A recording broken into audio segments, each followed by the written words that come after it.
વાઘોડિયા તાલુકાના ધારાસભ્ય ધર્મેન્દ્રસિંહ વાઘેલા બાપુના જન્મદિવસ નિમિત્તે વાઘોડિયા સેવા સદન કચેરી ખાતે કેક કાપી ધારાસભ્યના જન્મદિવસની ઉજવણી કરવામાં આવી।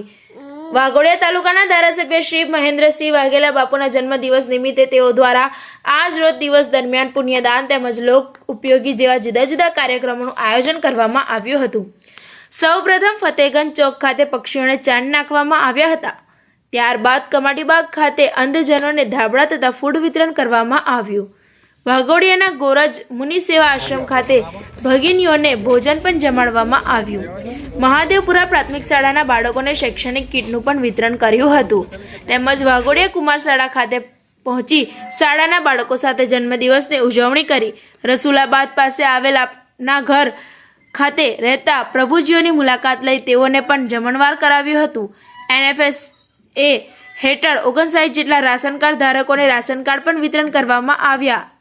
જે રાશન કાર્ડ ધારકોને આવતા મહિનાથી સસ્તા અનાજની દુકાનમાંથી રાશન પણ મળતું થઈ જશે। તેમજ લોક ઉપયોગી કાર્યોની જો વાત કરવામાં આવે તો વાઘોડિયા સેવા સદન કચેરીને જોડતો નવીન બનેલ RCC રોડનું પણ ધારાસભ્યના હસ્તે રિબિન કાપી લોકાર્પણ કરવામાં આવ્યું હતું। TV18 ન્યૂઝ નેટવર્ક સાથે રિપોર્ટર સિરાજ મંસૂરી, રિપોર્ટર યાસીન મંસૂરી, વાઘોડિયા।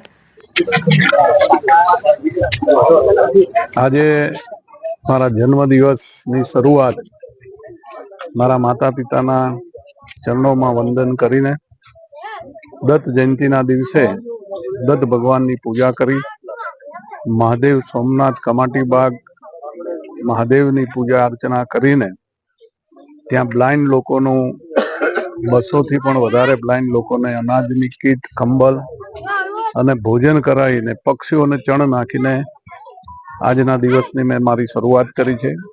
સાથે સાથે અમારા મહાદેવપુરામાં મહાદેવના દર્શન કરીને બાળકો સાથે, સ્કૂલ બાળકો સાથે એમને કીટનું વિતરણ કરી ત્યાંથી પછી અમારી કુમાર શાળા વાઘોડિયા ખાતે 1200 જેટલા બાળકોએ ખૂબ સરસ મજાનું આયોજન કરીને એ લોકોની સાથે જન્મદિવસ ઉજવવાનો એક અનેરો લાવો મળ્યો મને।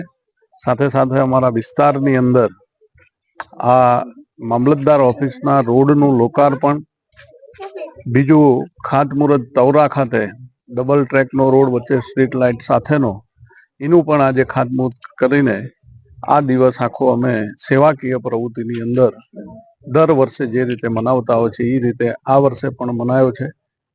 આવનારા તમામ વર્ષોમાં જ્યાં ક્યાંય જે કંઈ મારો જન્મદિવસ આવે છે દરેક જન્મદિવસમાં અમે લોકો દર વર્ષે સેવાકીય પ્રવૃત્તિ અમારા મિત્રો સાથે મળીને કરતા હોઈએ છીએ। એ જ રીતે આજે આ સેવાકીય પ્રવૃત્તિ કરીને આજનો જન્મદિવસ મનાવવામાં આવ્યો છે। પત્રકાર મિત્રો, પછી અમારા જે કંઈ કાર્યકર્તાઓ, મિત્રો, સગાવાલા, જે તમામ લોકોએ આજે મને જન્મદિવસની શુભેચ્છાઓ પાઠવી છે એ તમામનો હૃદયથી હું ખૂબ ખૂબ આભાર માનું છું।